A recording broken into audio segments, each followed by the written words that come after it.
fa ma fa tala fa tu le tau nunga man wio faiva ma tiute sa fe ngai ma lo tatu tunu le ne yasu ma lo nga lue fa ma lo le tau ata so po ponga le ne po kalame so lama ya pe fo ona wina tu sa watu ile tatu ofisa tu itamalingi ya wale mai mo nga lo tatu tunu ma lo nga lue ele nga te sa monei fa pe fo wo ma pa anga o lo mai mo mai so se ta forke lo ma lo se kom ni se ta ya ma lo voi no kana ya o motivo te sa fe ngai vol nesu mai a vol ne vai asu ma voi da sforeli ma vere vol ya fa ma lo ta tu tunu ma lo lava ta wasa ma lo lo sai fa ma lo lava pale ya faiva motivo te ma so se vala wina mai lava i mo te tele se pa ia mo ngiti ya nga te sa mo ne fa ma lo ni ta tu ai ngalo ya tu ma ma ya lo mai mo mai le tau tu ma le unanga le fakasa TV ma lo lava lo sa ya va ma lo le ta boinga la finga bringa tofe le tua so fata so fai taulanga i te tai o e kale se te tas fa malo ta boinga so to ina mo la to fartua so va venga io mo la to fartua e fa malo voi la lo fronte so te telefono su te tai fai lo tus ya mo te tu pe ya va per fa fa noi fa mo tu sa fa fa malo ne ta to ma tu pensione malo lo ma we ma fu mai ngalwe fa malo la to to boinga ya fa per voi ne ta to mo to tos ne ngate mo to si to no mo to mala ya no yo to to mo to si mo tele ma pu fangale le fa malo atu te tai o tato fa nga malo ya a malo lo fonga la malo mo ma sofo ma ta po inga malo a malo fo ile sur fo no su to fia mo fatua a malo te mai tai pa mi ma la capineta ma se fo il fon fetalai ma fo no su al palmene fa malo fa sinsili ma malo fa sinonga fa malo la malo lo sai ya fa malo le tautua waso tatu tunu fa malo fo matanga wengal malo business company ya meso le tautua ma unanga so se fa la putonga tono tatu tunu mes ya fa malo tau nei fa na wao yo kamar ne fa na wa te longo ne de o mai yo sa o mai suenga isi ale fo wa ma ta suenga iso fa na fa malo i lo to tau pati mai ya tato ia o le fua nei lulu ya o le fua nei te au te fa pe o le te mine nei matu sa no anga senta wa te ia si o tato o tu i so te talo le sta mai pai le ai se me au na faia le ai se lo tu pa mo le se o se me fo une unha ese le vai nga o fiu tato o tu tali le la tota ai mole si la fia a faia sa e moi tau sanga to ia ne maliele te lulu e to se voi le moi hermana io foi o meglio su ma io te lo o vai nga ese pa ali lo se me ia wo do da le to titi umana titi no pe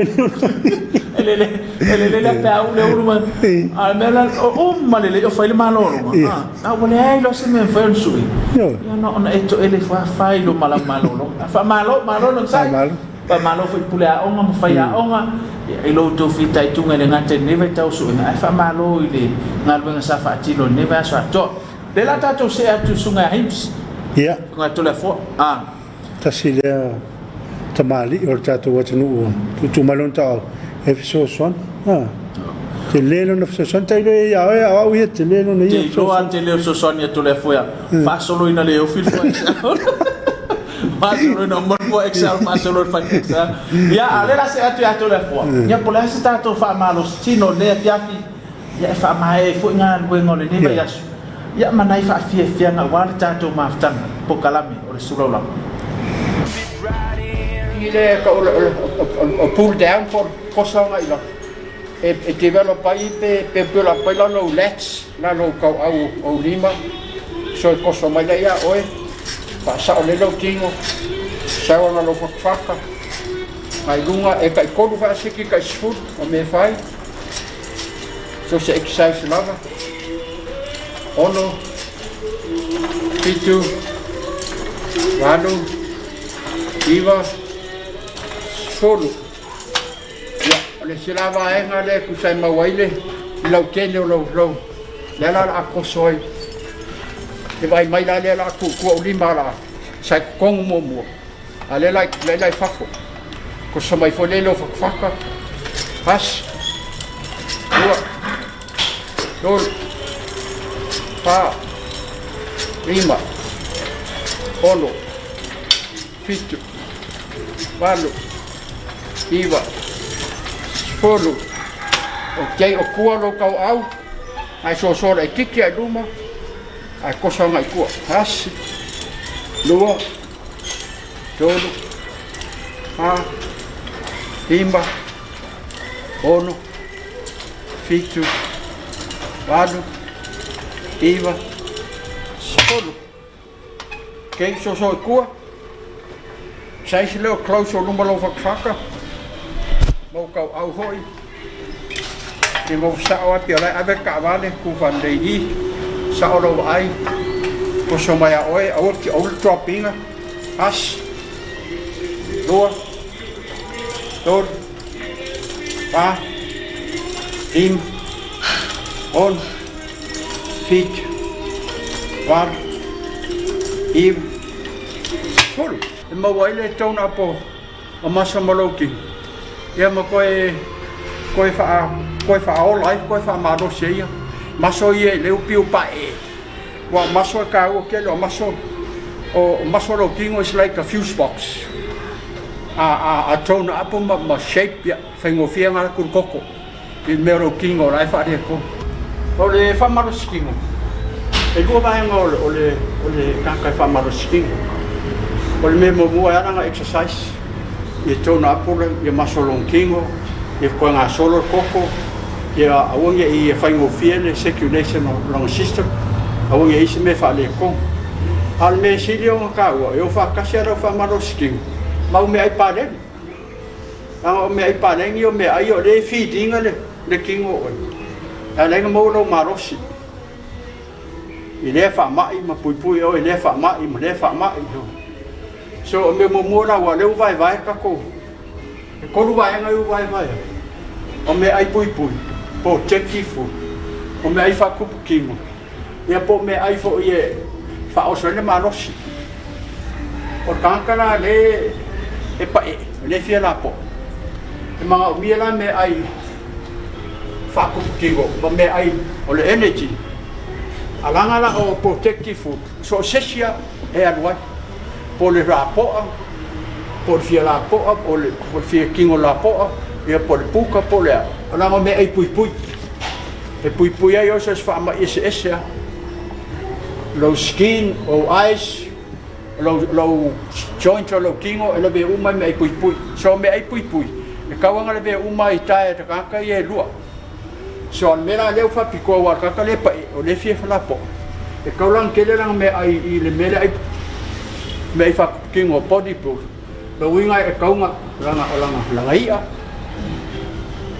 langa seafood oula ya so ye me yo pingaki o fo moa o susu so me ayer ka kana o le fie la po so lo I le energy donc select mai langa fa langa uru marcaro so se me e fa nga taka de la o le fie la po so e free ala le alua le me ka ma fa ka le fie la po ai ora vangi ngalo o me ai pui so se si lava por pa por puka por la ma ye la me ai pui ai o me fa ma so ka o kele la so yo fa kasia le fa ngalo lo fa maroski ai de adu me ai very important na o ye mo lo marosi wai a fa maroski ngo e ke kinga inga lo kingo ai sa ro la ko ai o me pare o I la wa ka le fie pa e kele la me ai protective food ko kele me ai me uma e sa ro ko ala ka le I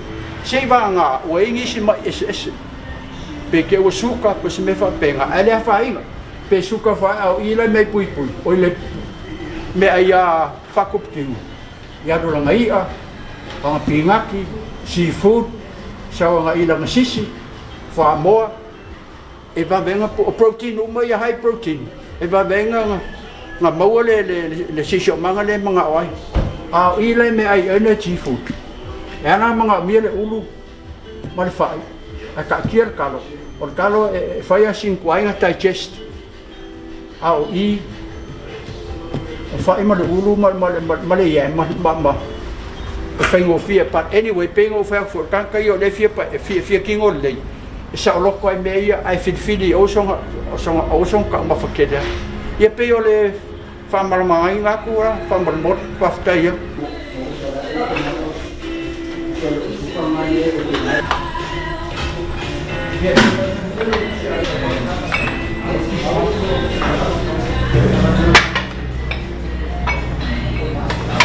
Exercise is life. Pak Balustino Oleola.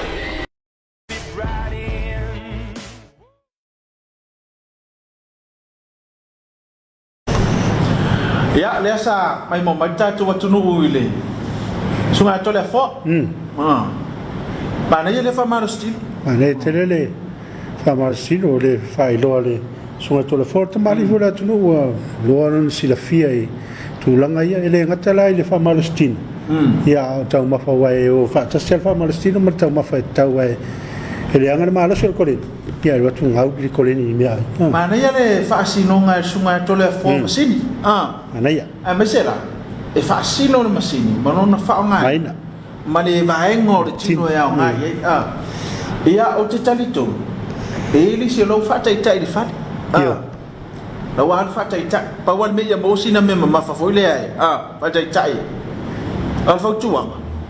Su le ya to le fo. Pa me o se o to le fo fa ia fa tenga a le sila tangata na o fusama sama na e. Ai, na o watu fa tuanga. E lei lo su le ya to le fo. Fa sino le mai wai. E se la lo va mai mai an fa ta ya. Ine Paula me te wo fare to no yo. Ya pia fia foi se masolo. Ai le lo su ya to le fo. Ta tala so se te su tuai. Ya ona fa sino i fole e foi la por kala me sto ina e tala fe ngai mo la to fi pa ya mai to fi fa mo si tino o pa ya ta wo ne na ya ta wo foi mo ne fe ya me so le te mi wa ile so le sa ma fa ta sa mi ne ya ma so ne va ya ya pe ona mi e na fa ma lo stino e to mai e fa mo fa ma ngal mo fa sino fa ya fa la lo to mo lu ma tino puta fa ma lo la fa ma lo tu le fa malo stino to le fohips malo la non sai e fa malo tu inisio tatu paanga ya olo lango ina ni so tatu pokalami ya e peone ile filmo to ali ma sep fa malo le PSL o le Vodafone ya o le Island Rock ya male ano iso tatu paanga kasi dan fa malo paanga o lango ina ni pokalami ele ta nga luenga le business o ala mluia malepa e va per SOS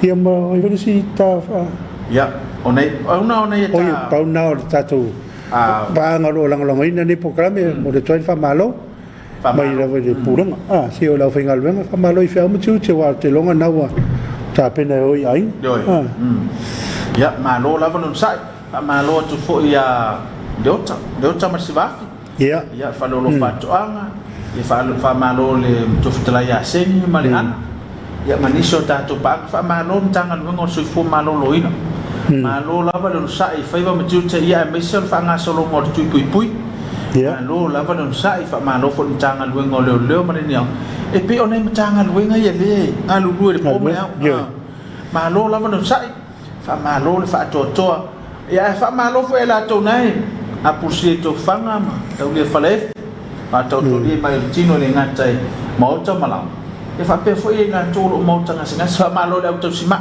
na o le sile vai ngatai le ngatai la tu fa to le mai tino fa malo foi la tu fa ngai mali al benga le fa auto sima auto sima le fa ngai fa mai e lo auto sima fa le auto mai o auto sima na e le uma le ya na ta ma fa mai malo la malo sai malo le tawa tai fai wa matiute sa fe ngai mo tatu tu no nei tatu pa ngon na fatwa mau mai tatu fa salango tu no mau malo la fa fatu to am na to le la tatu se atu ni so tatu fa si silanga fa la wite o fai ona tau mai tatu po kala mer sulo la ya awale mai mo anga mar si le fio le tatu tu no awale ngalo la fe fine fo i pe mai tatu tapo ina ele foi la fata si mai lo fiso restalo na to e fa na nau ma liu mai fai poina ya wa fa o wino tato fa so pe ma se nei ya mai se le ni so ta mo si le fio tato tu ale la se atu mo tato fa si silanga fa la we tele mo si le fio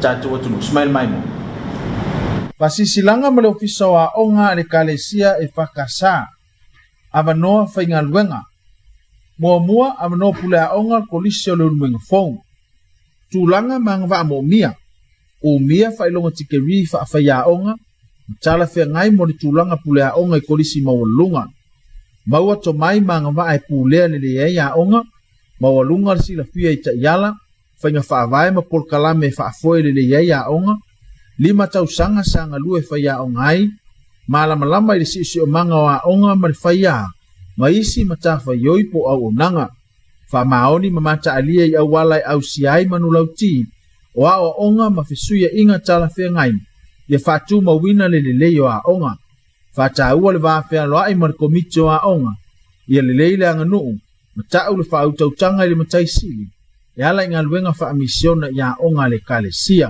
lua o avanoa fai aʻoga mo le kolisi o papauta fai aʻoga mo le mataupu le food textile technology mo le kolisi o tuasivi fai aʻoga mo le mataupu accounting ma le business studies fai aʻoga mo le english fai aʻoga mo le mathematics fai aʻoga logana samoa ma le religion knowledge ma le fai aʻoga mo le visual arts kolisi o malua fou fai aʻoga mo le food textile and technology kolisi o le ulumiga fou fai aʻoga mo le english ma le fai aʻoga history kolisi o nua usala fai aʻoga mo le english fai aʻoga mo le social science ma le history aʻoga tusiata le fakasā fai aʻoga mo le english communication tulaga mo omia ia umia faailoga tikeri faapitoa i mataupu aʻoaʻoina ma avanoa faigaluega uma omia ia umia se tusipasi faafai aʻoga agavaa i le galuega fai aʻoga mai le vesegaiva e oo i le 13 agavaa e isi galuega faaupopo ina ia usia taʻiala o aʻoaʻoga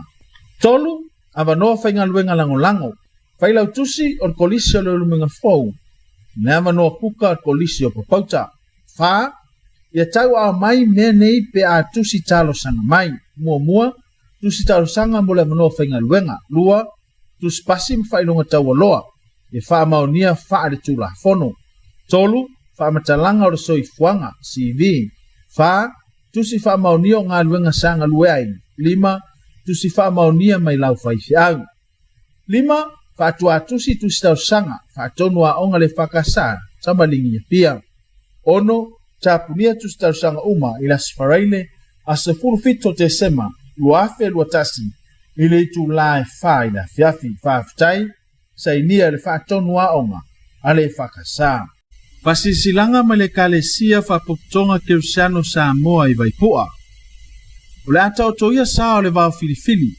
ina neʻi ou paotia ona toʻia le oaʻo i mala o le vaosā pe musu vaosā pe musu vafoʻi lea sā ona felelei lea o fuifui o le seuga e faigatā le mamalu u faolo o logatā o te lē gafataulima pe o te faitau foʻi faalofilima e faigatā samoa e mamala ona tala e faitala manu e faitala foʻi tagata ae taʻoto atu ia i se filiaoa paia o samoa e naunau foʻi i le loto e fiaseu ae faigatā lele ua tautologa paa le atutia ae o le mea sili lea ua tatou feofofotaʻi i le mataala o saga mai ae lea o le afu o le tai ae tauia ina ou sāua i le vā seʻi faaleo le agaga faafetai mai le taele o matou loto e mautinoa sa o ia le loto i fale o aiga manuu ae maise i lava o au lotu ma e kalesia ona o matou saʻiliga na matou ia ai o outou falua ma e le sā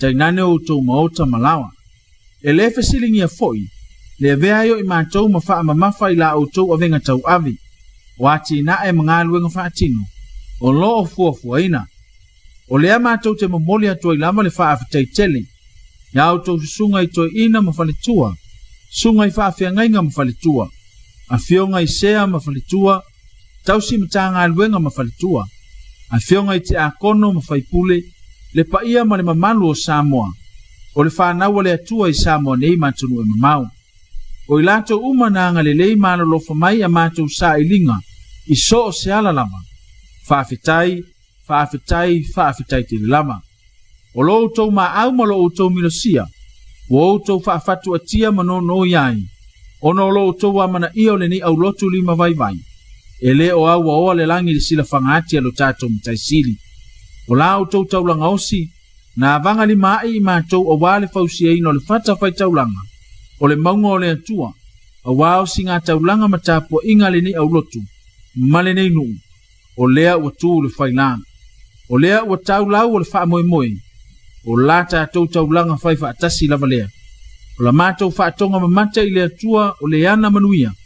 Mo I tātou unga. Ia lolo uifolo na langi. Malilingi ifo na manuia yo utou au. Yo utou maota malawa a to ai ma utou pā. Ia wha manuia le atua I lo utou pa ia ma lo utou mamanu.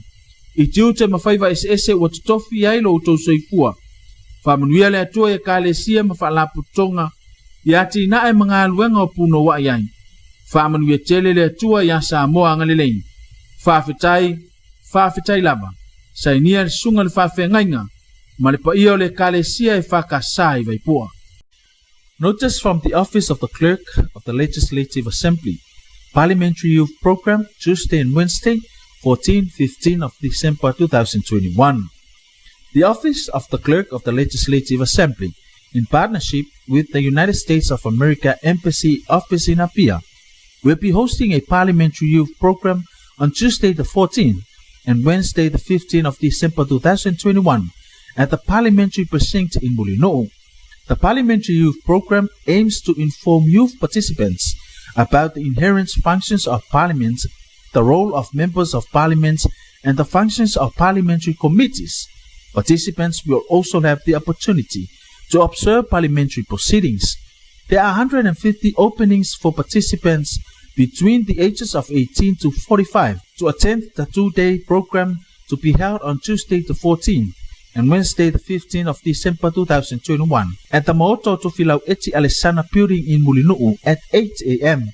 Participants wishing to attend the Parliamentary Youth Program are requested to contact the Office of the Clerk of the Legislative Assembly to obtain a registration application, and for further details on participation requirements, please contact Tupua Siosi Fuifui, Le Malu Rota Masina Lupe, or Mele Malama Lofi Pali'i of the Community Relations Services Divisions on telephone 21811 or 21812, or email tupua.fuifui@parliament.ws or ruta.masinalupe@parliament.ws or mele.papali'i@parliament.ws. Thank you, signed by Leatisa Witime Tala, General Secretary, Office of the Clerk of the Legislative Assembly.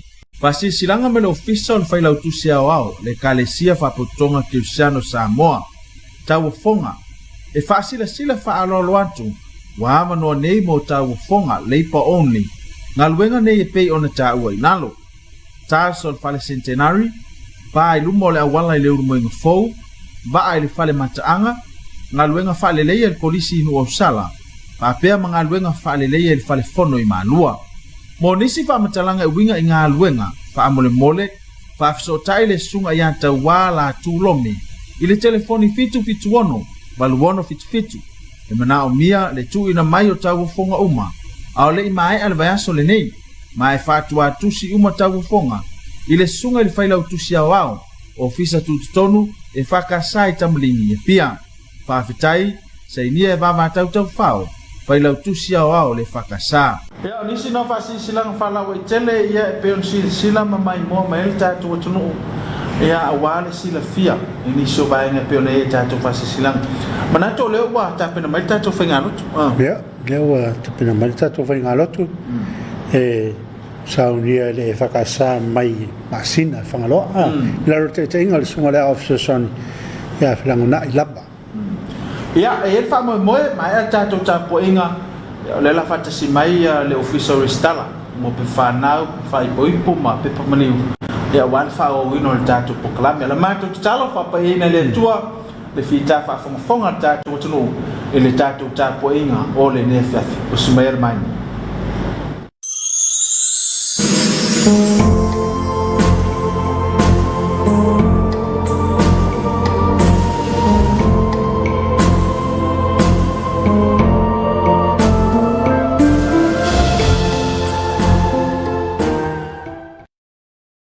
Mapu maya Samoa mai tiu te malava singa se sa fitai tunga yai le malama o mo atu o maya te o tātou tāpua i atu i le atua.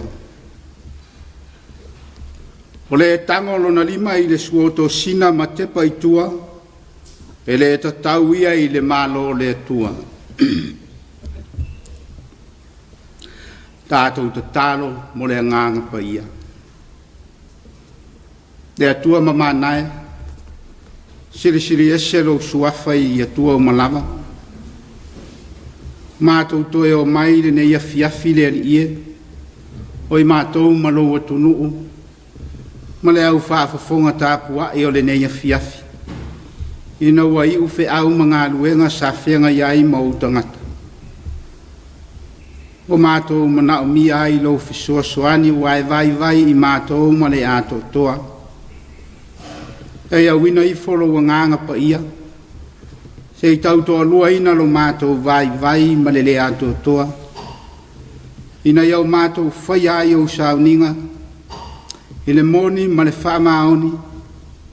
Ma ia mauai se vi inga maulo suafa ma malu le ali ie. E ala ia Yesu Keriso la mātou te talo. Ameni. O le whaitawina o a fionga pa i alu tātou wali. Nā maua tusi whaitau. Mai le whianga inga tuai. Tusia e soto i ron matau kue tolu. Whaitawina ni nai whaiupu mai le whaiupu e fitu.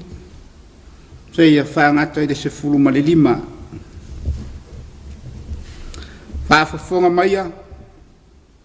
O a fionga pa i alo tātou wali. Whetalai mai lea o le alii. Wa o matua wa ai atu i le puapua ngā o nuu. O loo i ai kupito. Wa o whaalonga foi lo lātou. Lātou o langa o nao e pule whaasau ai ai lātou. Wa o i loa foi lo lātou ti ngā. O le nei. Wa o aluifo. O te lawe ai mai a te i lātou ai lima o ai kupito. O aveina ai lātou ai le anu. I le nuu le lei ma le lautele. O le nuu e tafe ai le sua susu ma le meli. O le mea i ai sa kanana. Masaheti. Masa mori. Masa perise. Masa hivi. Atoa masai e puse. Le nei whauta. Wa o mai ia te au le alanga o le whanaunga Israel. Wa o vai atu lava i le sauanga o lo whasaua ai ai kupito ia te ilatou. O le nei, ina sauia o te auina atu oe ia wharau. Ina ia e au mai alo unuu o le whanaunga Israelu mai ai kupito.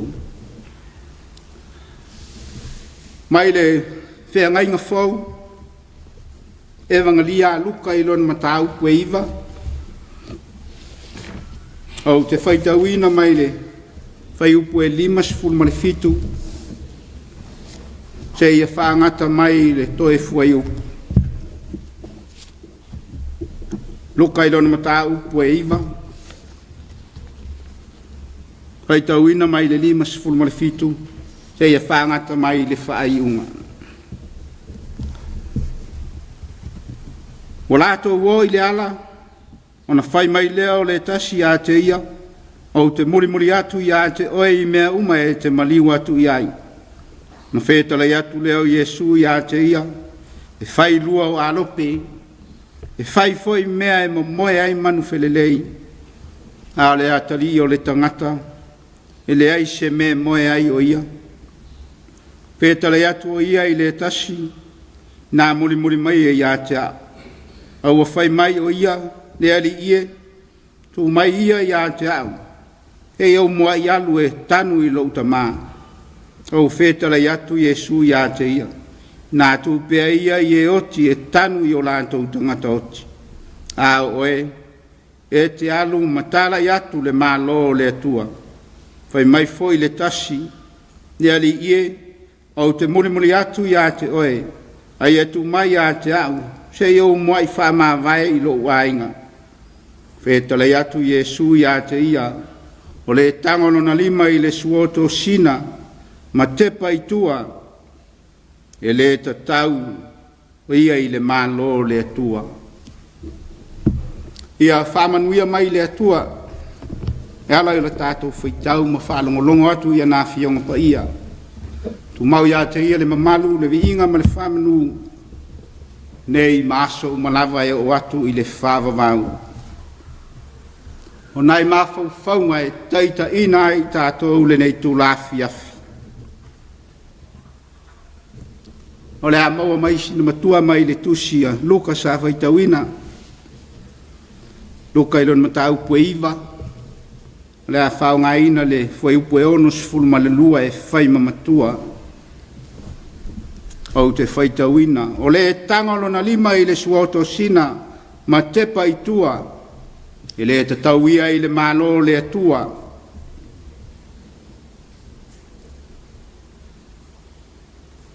O le manatua whaautu i ai le neia fiafi. O le tangata i le whetaula inga o ala. O le tangata i le whetaula inga o ala.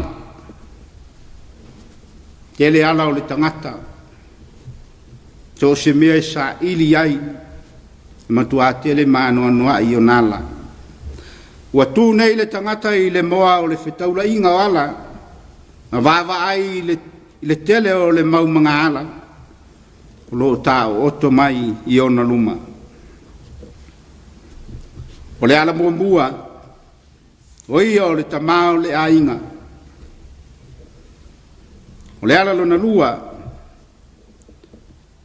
o ia o le matai to tono lo na ainga poto poto. O le isi ala o ia o le matai e tau avea le nuu i le vai fafo.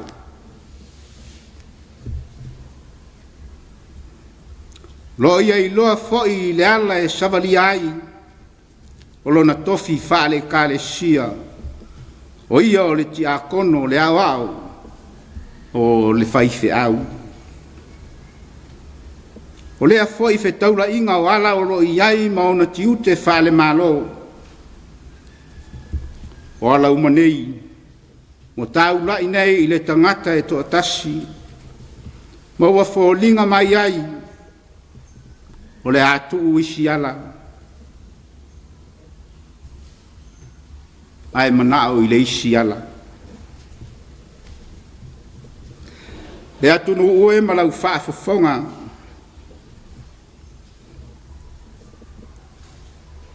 Ua tai fōlinga whapena le maumanga ala na savalia e mose.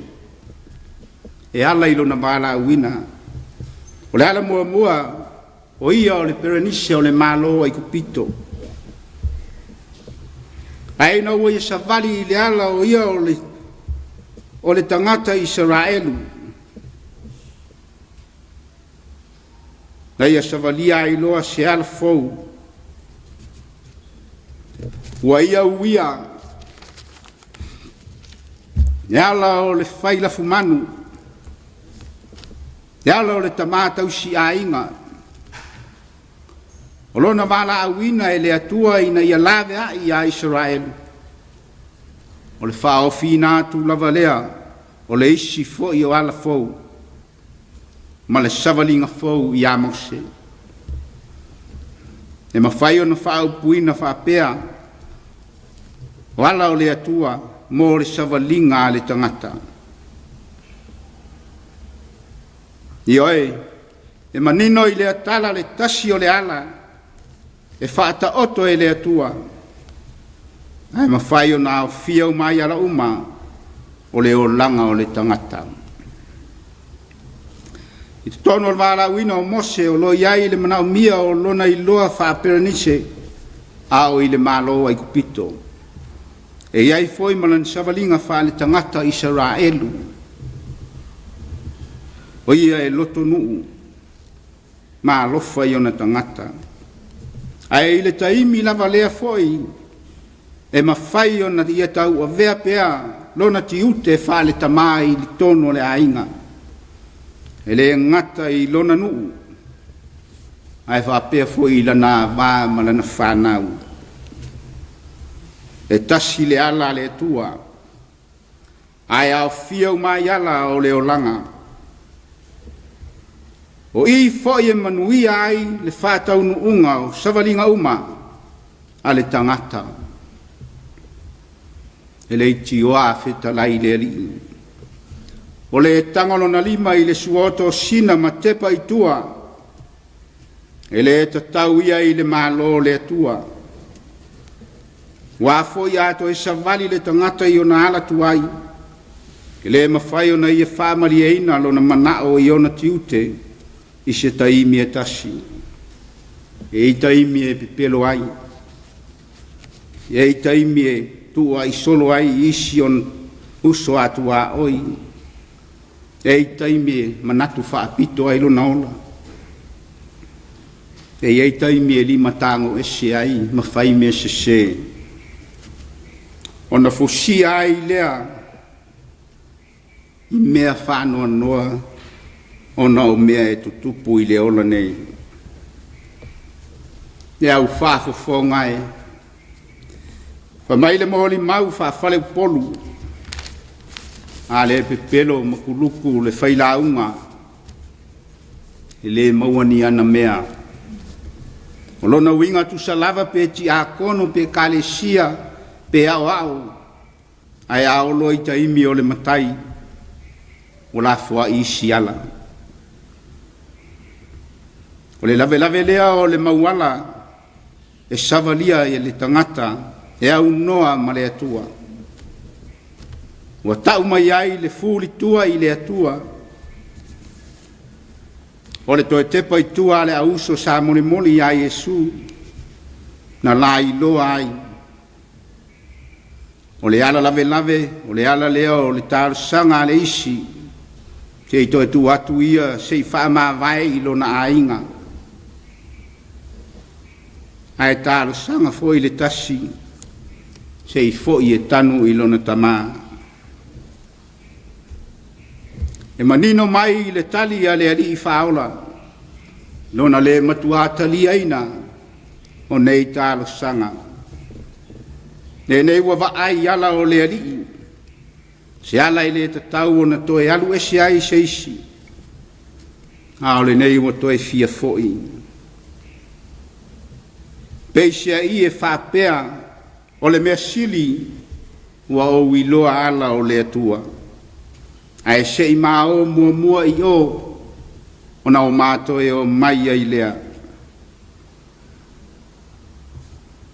Se mea matautia le nātu langa. Wa foi o le taimi lava e li liu ai le tangata. O le taimi foi lea ua ia fulitua ai ilo nātua. A fulitua le tangata I le atua. Ua le au ngā foi mo lona malo. O le atua toa foi le nā. O na whaatino ina o na tiu te whai. I oi le atunu pe le. Malau mai moa ta apua I le nei afiafi. E whainga tā ala o le ari. Ai ato atoa malelei.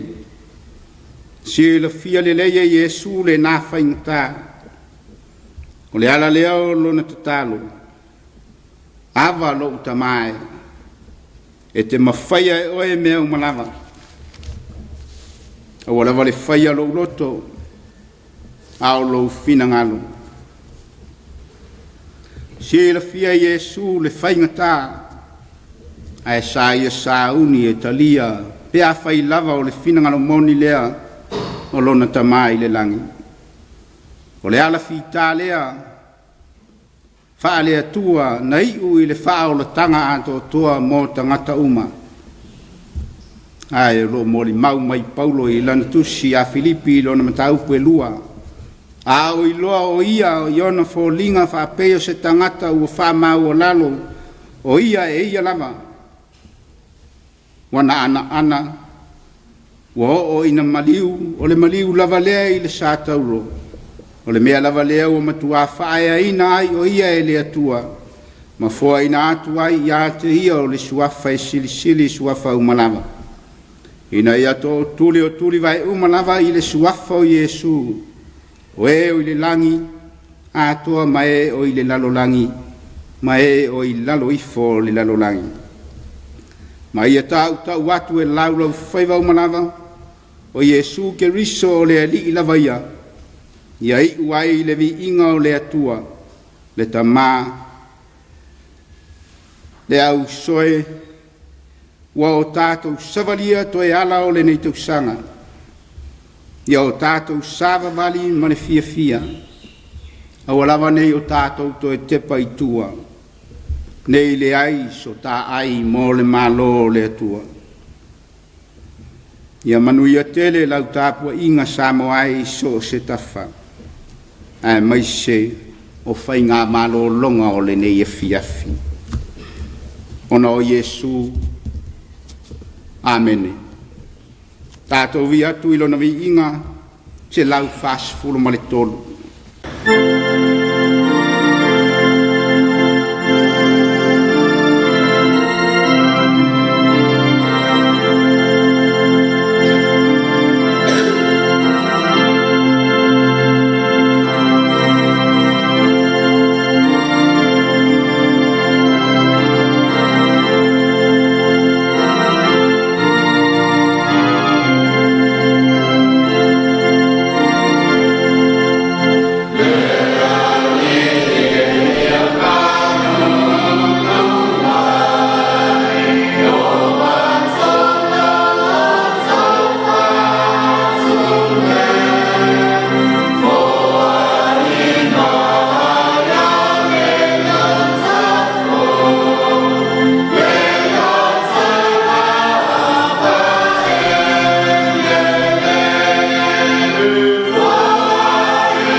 tātou ifo matatalo atu I le atua. No mātou ta mai o I le langi, e pa ia lava lo suafa e whaava vau. O mātou whawhetaia ma vi ia lo wāngale leile nei tū lāle a fiafi. O nau waifo fe au mga luenga sa whengai ma o tangata. i le malo i company i e kalesia ma so se whala potonga e o lava i whanau ma o onga e peo na iai o mātou mori mau i le alofa o la ua fio ua manui ai mea uma o mātou iai a whetai ua malu mai le pōngi sao le ne yasu mātou whaafetai alo walofa ta itai mai le tae ao se i au o mai le nei tū lao le afiafi. Pea na le sia noa o ema i mātou, pa ua o mātou whanu lava i le tele o ala o le lalolangi. Ne ali ia lo mātou utua. Ua malo pule whaafetai lo walofa tausi mai. Ua manui ai o mātou ainga o nuu, o e kale sia e maise, o lou atu nu uawao. Wai uilava i na lutia le nei vai tau malana folaunga i ne wha mai pepesi e peo na iai. Au o mātou talitonu lava le ali iei lo walofa. Ina wale wha pena ina si o mātou atu nu. Au au ato pule pea la ua fio i mea sili. A whetai le ali iei. Ona ua whātau nu uina le nei wha moe moe. A whetai la ua whai ngā luenga le whakasa TV. E o le wha moe moe pe ona iai maloloma le nei sauninga. Ua mawhai ai ona tu whātu o mātou leo. Wha o ngā ina mo lo whina ngalo iso se tafa. Ai maisi o le tāpua i ngalo utunu. Mātou whaafetai le li ia o na o manuia e tele e whaasafua mai so se tafa o lo mātou wola. I mea mātou te sa ili ai o wale manuia o le ola nei. Ai maise i a ola o mātou o nganga ma mawhauwhau. I a tutupu pea i la o fio malo whinangalo. Mātou whaafetai le li ia. A wāua lasilo wānga le lei malo walofa. Ua mawhai ai mea umao e ao no mātou whai. Tiu te mawhai wa mga luenga wa e wala wina i ailo mātou wola. Ua malo pule whaafetai lo walofa. Ia whaafetai o na ole ne yaso. I ona whi au mga luenga. Mātou vi ia oe. Ma wha manui na lo suawhai mea umao wa e saunia. Whaafetai lo mātou tua. O lo wanga le lei ma lo walofa. E maluti ai mea uma mātou te iai. E ala i lo mafuta ina o i mātou i taimi uma e leo noa. Hawhitai lau whasoa e ala i lau tusi pa ia. Mātou te whaalongo ai pea i le aso ma le taimi. A wāo o fionga o le sulu e mumui o mātou wala. Mai a mala malama ai o mātou vai savadi ai. Ma whai alo whina ngalo tonu le ali ie. Tā whetai lo nganga pa ia. O le whesota inga i le taimi mātou te vai ma le ato toa ai. Ua au na le au ngalawa i mātou. Ai au noa malo mafuta mai. O na o mātou le i loa lea o lo whina ngalo. Ma lo pule wha whetai lo walofa fo i le vi inga i lo suafa. Sili mea umana mātou whaafetai e ala i le wha o le tanga e ala i a Yesu Keriso. O lea ua tōngi o laina lo mātou wola leanga. Mai anga sala e tele ma se se ua o mātou whai. Ia foi i a te oe le vi inga le whaafetai ma le wha manu. Nei maso umanawa e o atu i le wha vavau. Lo mātou ta māpa i ai. E la ngona lo mātou whātau waa. E la ngona lo mātou le ato toa. Pe au mātou mawhau ia mātou tū maanga o aso uma. O lo mātou sori o tu la fono. Au polo inga foina e au mai na iau mātou sāwa wali maui tonu ai. Ua whātai tae alunga lo mātou wola i le tele o taimi. Ina ua mana o lasi lo mātou wola i mea o leo langa. Ona o mātou tō i lalo popolea i lea li i o le lalo langi i māna whao sosonga. Lea tu alo whai. ua le ai se mea lilu i lau silafanga ua o e ati lau silafanga i o mātou tangata o loto ma mafaufaunga. Wha mea ua o mātou vai mato i lalo ai le mātou savalinga o whaia nei.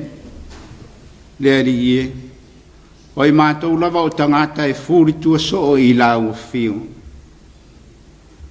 Aua e le tau ia lava i le leanga. Aua e alofangia i mātou i nyaso umaolo mātou ola. Wao mātou wanga sala ma ele elea i o luma le ali ie. Wha mole sausawina i mātou. E ala i le toto pa i o Yesu Keriso mātou te ola ma mangalo ai. I mea ua o mātou wanga sala ai. Le atua alo whae. O e lava o le ami o tonu sili. Anga le lei le nei poi whainga malo longa lo atunu o mau tangata. Te ata o oto mamamoi to whanga mamoenga. Ufi mamalutia e iau a ao anga le lei. Tai atu i se aso fau o muamua. Iau mātou vi ia lo suafa mamalu. Ma wha fo i atu le vi inga i ate oe lo mātou mutai. A manuia i lo atunu o mai maunga te tele se ia pā ia maunga iti. O lau au whai ngā luenga to tofi so se tafa. E mai se o whata whai tāu langa o e watali tonu ma whātua tua i lo walofa. Ia lo wanga le leile nei a fia. Malutia pea i lato uma. Ia au alofa o lau o fio. A manuia i nuu maainga o fio anga. O lo fia maua lo fesoa soani le nei a fiafi. Pa i atu lo wanga le lei. Ma tau sia pea i o a au alofa lo mātou tua. A manuia le au nanga le nei TV e pei o na whasala lawina i le wha moe o lau e kale sia. I atu ma le lea pea le fina ngalu moni o lau o fio. Ia o ngā fo i le soifua ma le ola o auna. Ia wale tautuaina o lea mata whai oi. Mo le manuia o tangata loto uma le ali ie. Anga le leile ali ie. Ie o fia maua lo fesoa soani le nei a fiafi. A pātu au a au whaola. Malawe ina i lātou i lo lava alofa tūnoa. Wai o mamai ma whaatau to lia i tingao le tino i le nei a fiafi. Ia lo wanga le lei whaasoa, ma ia malutia i o a awa lofa le ali ie. Oe o maua i ni whaanoa noanga, pa i atu lo mawhana whana wha maise lo wanganga, i o tangata whaanoa noa ma mawhatia. Lofa ngia tau tonga ti ngao nai ta mama ti nā mātutua i a inga nuu, ma so se tafa o tau si ailo lātu soifua. Ia lango maluina e o awa lofa lo mātou tua. Anga le lei ia sa moa wau, maise o mātou a inga o ta ape ma salalau i atu nuu e mamau. Ia o atu i ai o manuia, ma ia o mātou tau whaitu tusa pea i lo walofa whaasoa mai, i aso uma e lea unoa. Mātou wala au lea li ie. O nisi o a mātou te talo. Whātasi mamana o lilo i loto tangata uma o ewa tāpua i whātasi i le nei a fiafi. Ia whaia lava lo fina ngalo. Ai aua lava o mātou loto. Tu mau mai o mātou lunga, ma lunga o lau whānau uma i le lalolangi, ma sama o ma le manuia, ma le file mua oe lo mātou utua. Le alofa siri ese o Yesu Keriso lo mātou o lii ma le whaola i tōtasi. Le mafutanga whai pēa ma lau lava anganga pa i ai. Nei maso ma lava e o atu i le whaavavau lava. Āmene.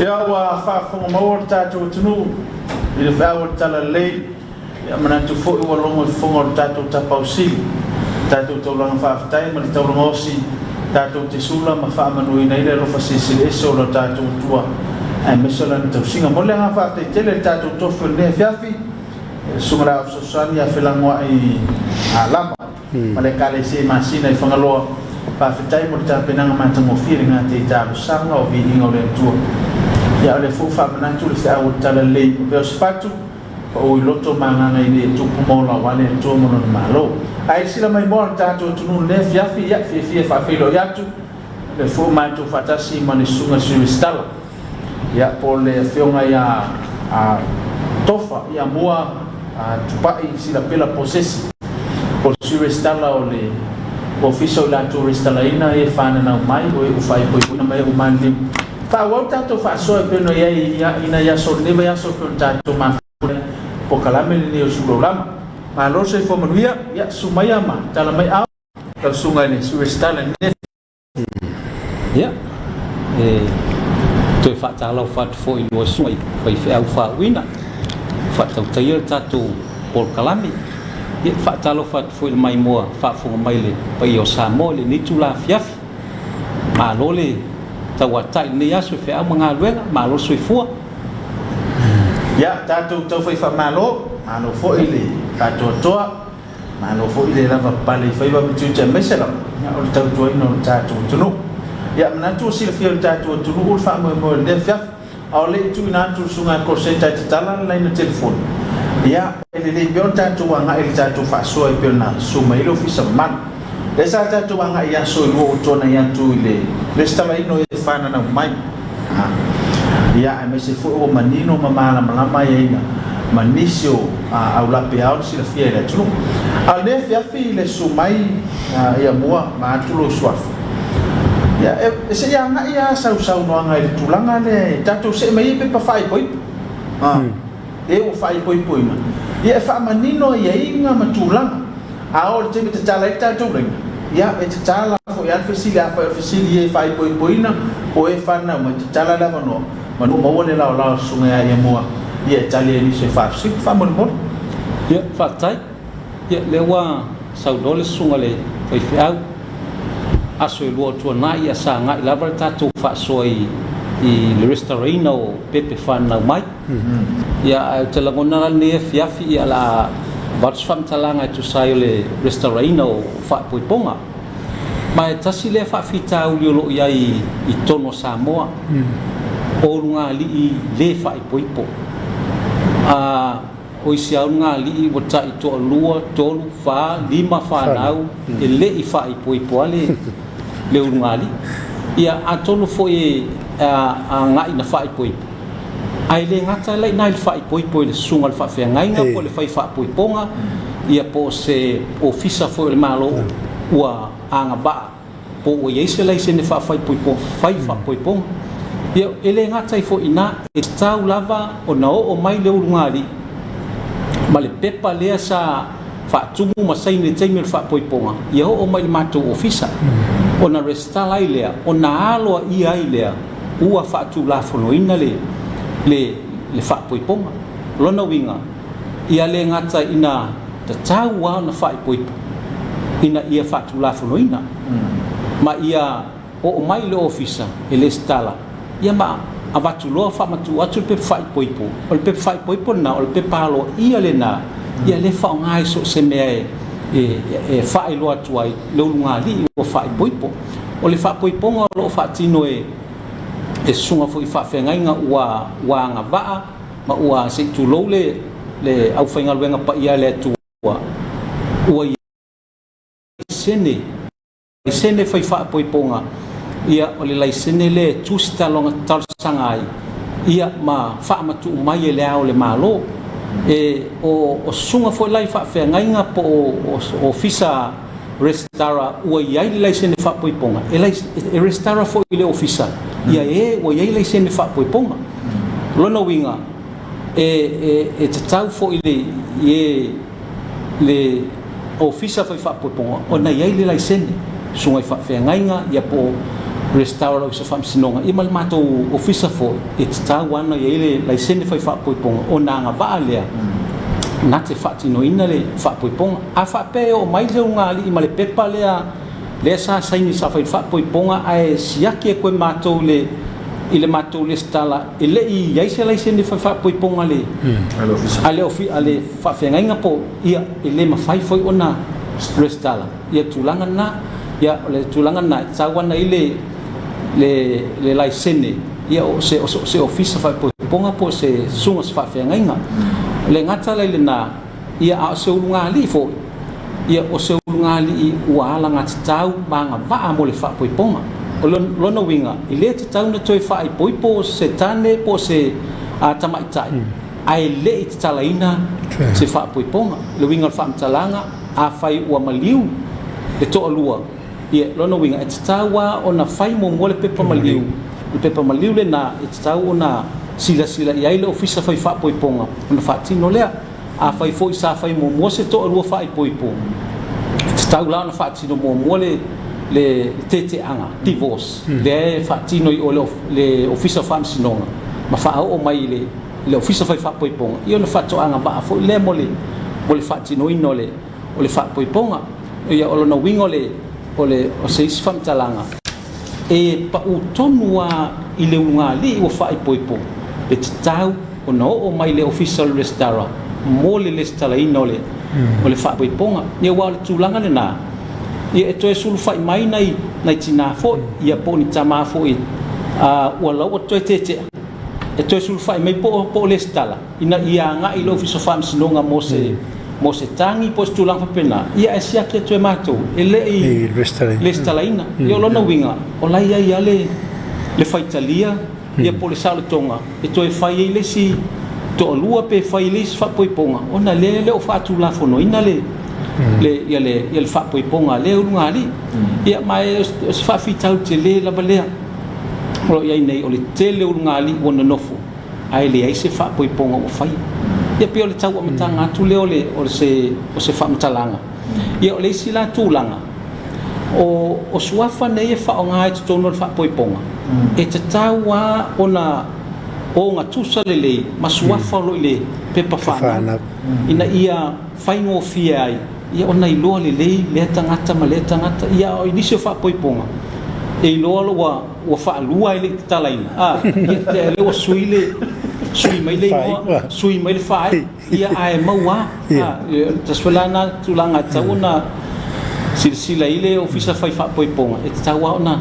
tanga ile pepa fana e fa tumu le pepa fo le o fa tino le fango fa poiponga ina ia tusa le pepa fana o le pepa fa poipo ia fa nga fo le tu le tus fo lau o ame umai fa nga le pepa le alo ia o lo tusa ma sua fa pena e pe stau amata tu leo se ngeno no ngele foi mai la usau no ele ngata ele falsale mo fa be pong e o mar ngal fa fiau ai te tau foi ona o mai te restala fa tu la fonoina o i o le vala le ta alo sta mar lo to nga tu langa wa esa no fa poi falsa en fa pe ngata ele o fa pa ye tau o no o mai fa tu la fonoina i tono le restava ia le official malo ina ia fa pena ona anga va tele o isi tanga luenga nga ile pepa le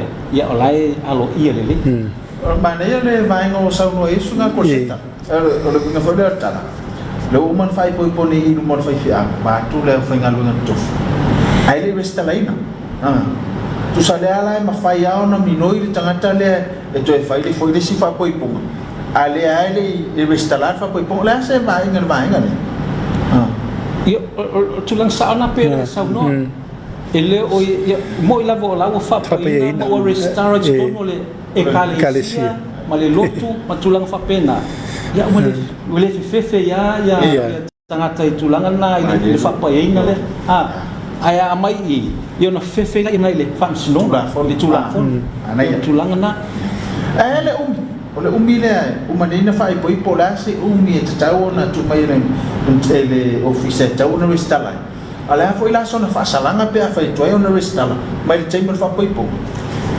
ole umia ia lo tu i le ngali uman fa poipo e tau no o le official listala os full fast os full fast na ia ittono os full fast ia e lona fi fo ile lima full tala a fa pe lo ai tua to full fast na si ile lo fi lunga fitus full tala ia ese mai le full lima tala e print ele pe pa a mo mia pe o tono ala full fast ia mo mia le o ia o isi lungali e lo ale sang fi foto a uma na fa po ai a nga ia tulo ia o isi lungali ia e tuma pe po masa sai wa le lo ko fesa wa le lo ia ona failo la matonga wenga sosoan ia o le toe fa tumo ma tol pe pa fo fu ile aso le tau ilo atu I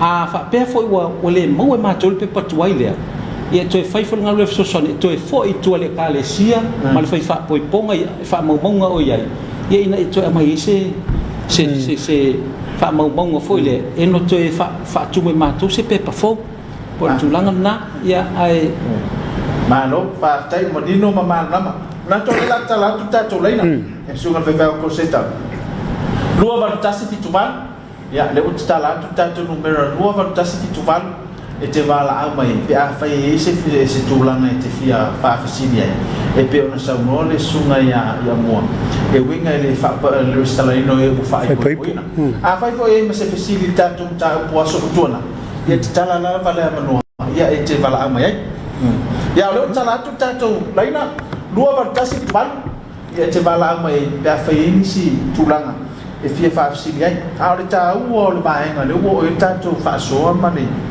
su mai o le office ana tasi ale ne yo fa ta te ya awa sit se vou manuia hello ya sa no mai suafa fa mo le ala mofiong ha mo le na mielo suafa mo le ala fa na mielo suafa mo le ala fanga fa mo le ha le suafa mo le ala fanga ia o pusi Savaya fanga ya o pusi Savaya ya malo se vou manuia tu sia sa no mai Savaya ya sa no Kamu mo lo fiong ya hello ya sa no le te lunga le e kamu mo la mo fiong ia ngol mka o le o se me fa kuito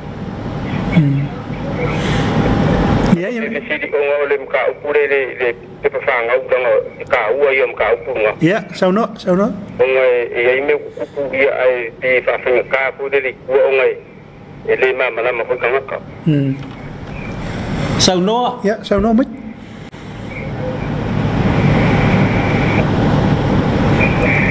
sa no mai la mtapu tu si ole mka o le o mangi mo le sanga le mka o ke ele sa mama la mai ngole ele tinga foi le fa pe a mi sala ko nga me foi o mai ka mai ka ya kai ai ko ya lu fai dum ko lu ai me fo ai te amale o ma singa ka no mo foi kai ka o ka wala o mai la war mal ai lu ko si ko lu fai dum ko lu se ala le bala le wa o le sa ngo me kula fu o kama mungi kama ji a o le o kama nga ku re o le ba ya te le ya le ba ke ku me o mari a lo lo ki nga ya sai don ko ru a la mo ma o kama nga ku lo le e kama ne skala kama ji la nga kama ji o la foi mo ki ngo le o ra ngo fu ele o ia anga kama jikira e ia se ma si anga kula fongo e ma fai nga fa ma wo kama jikira awa kula fongo le sei mai o kama mungi kama jikira ya fai foi la si shuer kula fongo te kui le koko fa ma ngi ai o ka ika kongu e anga kama jikira e ia ila se ma si anga kula fongo la hola fi ngau a inga ole lo ngo fuai ka ka le mar ka kai ola ku komiti nga lo ki ngai ngala ku e ka si komiti ola e fui ngo fuai le mai kai a te re winga nga lo ku si e fa mangi mo ku nanga le nga ole ke nga ba ai funga ba ai nga la mangi ku na funga lo ku sa nga ka pu ke ya faafetaimole faafesili o tulaga o me faapea ia pea me masani ai lo se fetenaʻiga po se feeseʻeseaʻiga ia ona sulu loa lea i le tulafono le ofisa faamasinoga a le faatalitali mai le matou ofisa ma le tulafono i le resitala ai le tamaitiiti i ona matua moni le o le tatala mai a le avanoa mai o le tinā foʻi ia tasi le tagata e faalagolago iai matou ia se faamatalaga e au mai po le atonu lava po o aitonu a le tamā ua o le tinā ia o loona silafiaina ia le tamatonu o lana pepe aiai lo se fetenaʻiga i tamā nei e rua i lona uiga o loo avanoa le ofisa o faamasinoga e agaʻi iai o loo iai le ofisa o le saoga lemu o aiga ma tulaga faapena ia o ina atonu lava e agaʻi ai ia le mataupu lea ia ona fai mai foʻi lea o se faatonuga mo i matou ia po ai e restala ai ia le tamaitiiti a le tulafono ia matou e restara i ona matua moni faalagolago la matou le tulaga lea i le tinā le sau fai le faamatalaga a fetenaʻi loa ia ona avanoa lo lea o le ofisa o faamasinoga ia e faatino ai le mataupu ia ona faaoo mai lea o se poloaʻiga mo i matou le po aitonu le tamā e tuutotonu o le pepa fanau ia pe o se tali atu lea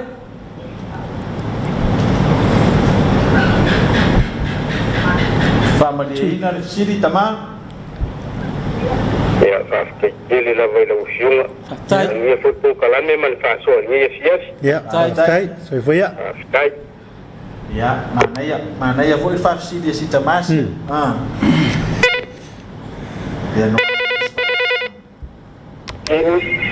ia soifo manuia alo sekomonia le fema ia o lou soafa o le mole ma le lalafama o asuelu gai vasi soli vas ia saunoa asoli kasi lava le ofisa mamalu ia leaga tumu le faaaloalo ia o au ma le toʻalua i le faapaiaina ae o se o fanolo ulu matua e le itusiina i tutonu o pepa tui a o le longalua o le tusi le o pepa fanau pepa tui e le ifaia la le pepa fanau o lea la faafesili le ofisa mamalu o ania ia igoia mea ma le agaga tumu i le faaloalo o le ulu matua e le fai matua sa fanau o le ua tali i moni gapa ia itusiina i tutonu o le pepa tui a o le longalua la tusi le o suafa le pepa tui se tulu pe faafoaga o samoa e le fai lani pe fanau e le ifai pe fanau lo fionga ia a faapea na fananau i falemaʻi ia sa o le ia o e au mai e le pepa le falemaʻi ia po o ai matua la e au mai ai ia peila o le lonalua lenā a le ulu matua le te saunoa mai ai e loo iai lou suafa i totonu o le pepa tui ia ese mai la le pepa tui e iai foʻi le pepa le falemaʻi e taʻu o le birth information o inā la ia e mai foʻi le faamatalaga ia o matua moni o le tamaitiiti ae a faapea lava e au mai le pepa le falemaʻi na o le tinā lai ai ia loo avanoa foʻi le matou ofisa e faatalosaga ai ma au mai foʻi le faamatalaga le tinā ia o le tamamoni lea o lana pepe tulaga faapena ia ona faapena foʻi lea ona faatino e fesootaʻi la loo fesili ma le sia o mataupuia ona o se o toʻalua o lena fanau tutuila te me iane o tō whapea mai mana o mini pepa whamaongia mai tutuila whaintā o te nungei le whaintā e malanga sisi tutuila tō e me se pepa whanau ae na o le si ai masaunga le mu o le whamaongia o lona suafale o le ole stala i tōnu whalma i whamaau se tulogo ia whaftai o nei ai ia pepa na e whamaonia ai ia le suafa o lau tō lua ma lona asu whanau ia ma le mea na whanau ai o le whamatalaga lana ia o le atu totonu o le pepa whanau o le lua tama whaftai whaftai Hasta aí mamama o ni pelo po kala mania se so foi. Ya, manuela fe suel, so fo. Ya fa tai aswel tai mo le fa fsit. Ya mana tu fo wa manino mamal mrama. Ya fa wa per sa unanga e ini si vai ngai au tali ini se ta tu bal au pia ngai sa unanga lo office.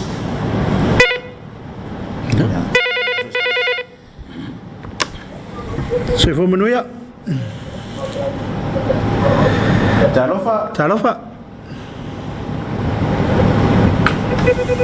Sauno Sa no mai. ya pe mau le meu sa si bala au sia ya to tong fai mai So tong fai mai. lua ban tasi pitu bal ber ta tu telefoni te bal au mai ai ya fai ini si vai ngai te fia fa si dia sa no ngai amo ya ye ku fai poina ya fai fu ini festival resta lai no per fana Talofa, sa no mai. Talofa. Tong fai me la fasi bala au dia ele o. ya dia ai to no lo tong fai melan visit ya ole lua ban tasi pitu bal on fa tuanga tato tu ya e le belo fa afonga mai le tato telefon na ngai fa si tuaio le la to le o le leona la to le televis ai fa afonga le telefoni e fa ngofie so no ngale tato fa tata Talofa.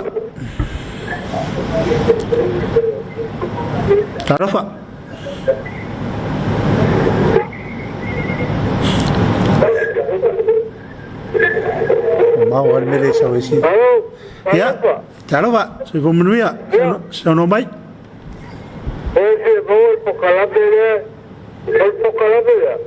Ya, pokalame, sa no. Ya. E vamos mulher também na lo sua família ela fanga. Ya, o pego. Ba, no palacio. Falei assim. E essa não, né? Ya, o pego palacio. Ya. Pavolvole. Ya, pavolvole. Olo wakali. eu fa bol bol pe fa tu la no la TV ona wa fa le ton wa tato telefoni Ya. Olo te sako olo wakali o pagau.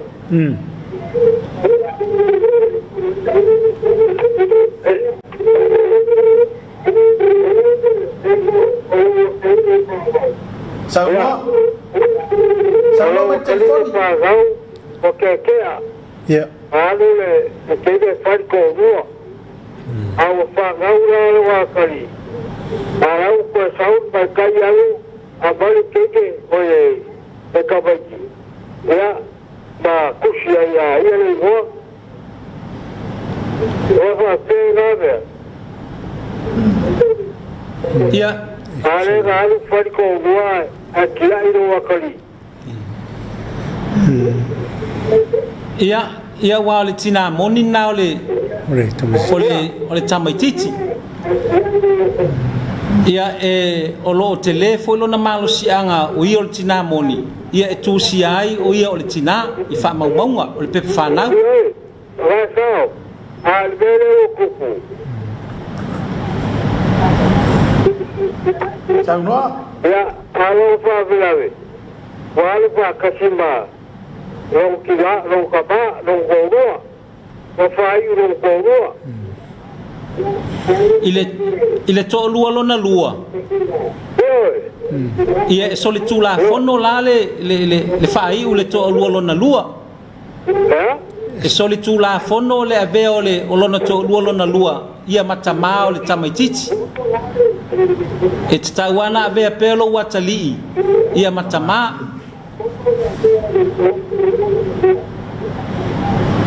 io tu langa na Ya. Alors, Manuel a fait fi. Ya ole fautuanga tato watunu. Pe mafai ona tu lalo le televisi. Ya fa fonga le mai tato telefoni e manino le ye. na ngai tau matau i so ta tu bala pe o le fata tali mai pe ala tu si TV ya fa si toi o TV ya tali ngai ta tu telefon ya e fono na fianga ta tu telefon ya pe fa so na tu nunga ta tu TV o fa tanga le ya mana e televisi ne fia le sia tulanga e fia fai lo pe mo si fia le malu le tulanga le o le divorce te anga o le divorce la vaia e fito i tonu lava le ofiso fa msinonga o matou ele stala le fa poiponga wa mai a tupu se afaina ia o na ngai lo le ofiso fa msinonga mo le talanga le fa poiponga ia o ia foi le ofiso fa msinonga o na ia inga la le umi a wa fo i baenga e ba ai ina i mafai ai ona tala a ona mai lo le polo inga le oda mai le ofiso fa msinonga ia matou ia ina ia tala le ia le fa poiponga ia lava le tula fono le samsinonga ia mai inga ia tala le fa poiponga ele ai ala se malo se anga to fa isi fa poiponga no motivos ia le lava ya fa o mai on le ngali wa le stala fa poiponga malo fa tai ya manatu wa manino mana ya mesele fa fo mai ya tatu tulu alo tala tatu laina lua ban tasi fitu bal ia te bala au mai ia manu mauale la sunga ia ia boa ia fa manino ni so vai na pela von fa to fa foi isso fa fisili i le stalaino pe fana ia lo ava non tatu le na telefone bala au mai Talofa sao no mai hello Talofa sao no fa sai le fa fisili la vai le ya po Kamu boleh apa? Ini suafa. Oleh. Melala fang. Ama tua. Vai ngala tapi vamos ir até a feira para também. Olha como mana o sai sai ile pe pativos. Ai le mana o ele kama. Oleh ala se fo ngale o so pisai le. Ile vai ngalia. Amol boleh. Ya ini cari natural oficial lo suafa ma le la fang fa mel boleh.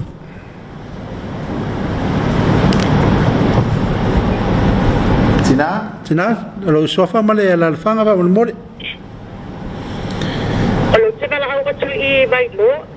Ya. Bailo le faleata. O i bailo, mol mole. Ya o suafa va mol mole. Ia fa mol mole. Ya, fatai. Ia la fa soat pese se iloe tu sai ole fa fsili e pe no fa tu momo tu langa ia tau tete anga fal tu la fono divorce o lo ia ao le official o fam sinonga ia ai mana ia foi la officiali ia e mo to foi se so soani ole tu langa na e musu e mana ole se divorce ai ole sila ia melika po o fia ia tau sanga ia po le mana foi le tastangata Yo tulanga na yo lai ia le umi pole ya le pole tele o masina pole tele o tausanga e mafai ai ona tala le fa poiponga ia wae e fua foi a fai wale ai se winga ia wale ai se ia wale sto le lengi ia no winga e fatino le divorce ma ilo o mafai tanga to tas ona tau sanga mole talanga le fa poiponga ina ua mautino ele famsinonga ia wale ai ase se me to mafai wale se le lenga to mau ia matau sanga tele matau sanga masina fatulanga ina ia tau ai ona fatino tulanga le mane te be se vai le por alme ina busu tomaro ia wa tau wa ele si ole la tostoso ya ia portulang mo tu ya si fai po fe fai yang ia matoso ya ai foi la list tulang fa fer tulang foi na le ya si tani mo mole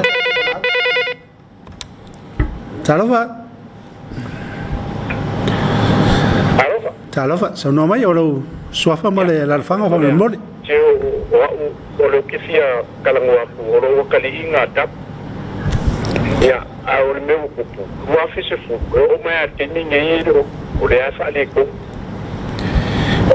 au la kula e ko e fu mai au no ngai ngoa mo me wa le mo fai wo o ko fu mo mai ape pa mo fai ale tapsi ole ale fa le tonu tama ai u fa le kong ma ka le nga pia le nga faia le nga yele mai tam le nga li liwa ko i lo no winga ele I fa tino le adoption ele I faia se li liunga ele suiel pe fa na o uma ma o le lo ia ai uma pe pa uma ia ai ke o uma fa kinga me uma ai o ke me wo ta sa un ya au ko fo mai pe pa o ti ai uma me ia waile ilo mautinoa la po le alma fuanga o toe fo I mai le pepa o la le tem nga oi o la ko mga ko mai o ka di ko mai ya no fai ya o no nga mo ia e mafaita ma o ken so mga me e mafai so ki fa mo mo ia e mafai ona toe fo I mai lo watali e toe suia le pepa fanau ia te o luo matua moni e toe fa ui fo I lai le lo ia ui fo I le fa masinonga au mai ele polo inga e tau le order of discharge ina ia fa le nga ina le vai nga tama ai e toe fo I le ia le tama ia te o lua il pe fa na ole awala na ui mai le fainga ia e toe ui mai fo I le lo na fa le nga ina ia o ke le pe wa ia wale le pastai la ya fa mo la tama po le swafa mo le alfa va elu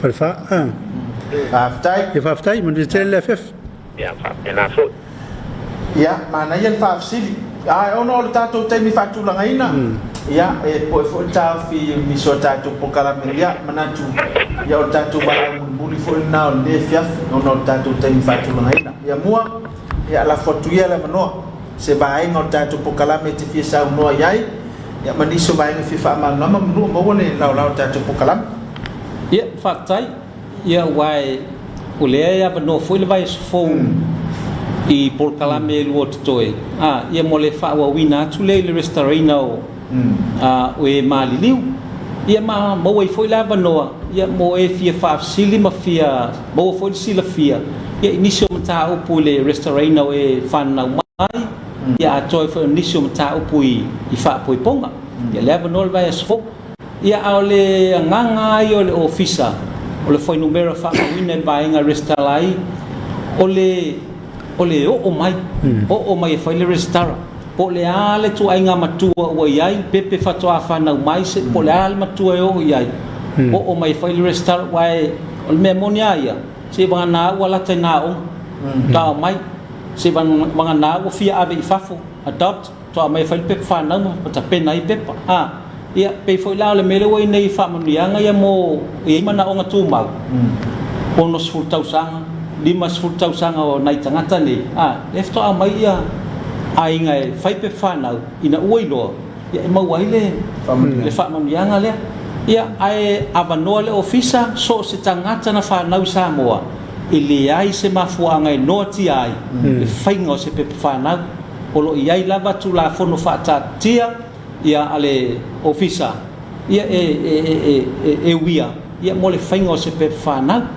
ia pena fu lai tulango fa poiponga avano le ofisa I lalo le ofisa faltupe atina e malungal market sale longa ia telefoni tolta si o valulua ma le tolu iva valfa ia ma lima tas lima tolu valu mo sava ia avano mo le fa tal no ino so se mata upu ole ia wale me monia ia tele welo yen pe fa na temine o matua ale wa mo le avano ia fa so atuai bo wala pa no tanga me foi ele pe fanal ia de foi lava ia so wa mai ia tatu fa tala noanga ia me se foi lo tau fa ia fa manga lu na leva ia so ia mo le atu fa tai tele lo sunga I fai au mo le fa foi no tatu pol kalame ia mo aso e tolu nei ia le no foi va so ia mo le foi fa tai tele le TV e fa kasa ia me se fa funga mai o le mamalo Samoa le au fa ngalwenga pa ia le tua ia me se o tupu mai o le atunu ia fa tai le fa fonga mai fa tai foi mo finangalo ia o fa so mai tatu te swala pule ai ia ina ia anga I lumo le tatu atunu man tua foi o fa mau nei foi numero nei ia ma tu te fa nga ina ia e fa tino ai le loilonga ona tanga i loa lea o fe tonu le mea nga ia le fatinoina o le ngata I fautuanga na I le malo o le o tūlanga e fautu ai I mo le fia whalelea so se tu le ale sawa o le anga I lumo o le o e whanau mai le tausanga o le ale sawa o e maliliu le ale le tele o whapoiponga tala le ale tele o whapoiponga whatinu tulanga pena ia e fua ia I uma ia whainga leo fuafanga malo ia male atunu ia manu e tele nei ia fiafi ma le whaafonga mai Samoa ia whaatele lo sunga I whaafenga inga mo se whai ungal vai aso fia ma le manuia ia tatua ulia tu sa pati o mumulo nanga le ia manuia fo le tapena tu le tele o e kale sia I whainga taulanga nei vai tau ia bolo to soifua ia wale aluenga le tua ia whaatele mo noa lo sa noa wa senigolingo lo fonga la sunga le simistala ia wa fo ile fa pa I mai moanga le tunu o le matu nganga fo ile mo le atu le nganga fa tele lava ai lava lo fonga la fo fa matano wa pa ia lo fisa mai se le restala ia wa fo ile fa fonga anga sa mo fa tele tau tua mele nanga ia me se fo yo lo tu bala wina tau tua lo tatu tu e ala tatu fisa restala na tu tele fa fita uli fa taro to fisanga ia me se lava I na to e fa fiu ama lo to tele ama no foi lo sa I ma to talo ia mo walo to so I fo la le ia mo fo I manatu le ia wan to ino lo tatu to na tu ta walunga to man tatu po kalame so lama ia tatu ma futai ia ile ne fiaf mo le nga fa tele tatu pa nga pe ne ile MCO ma le SOS lango ino ni po kalame sili le ma to fa tai sa mo ile mai moanga ile ne fiaf ngate sa mo nei fa pe fo etu no ma fa usala sa ma tu ngana ama ngalo tu le fa ka sa TV tatu to free lo ila so ta no telena le fiaf to fa so fu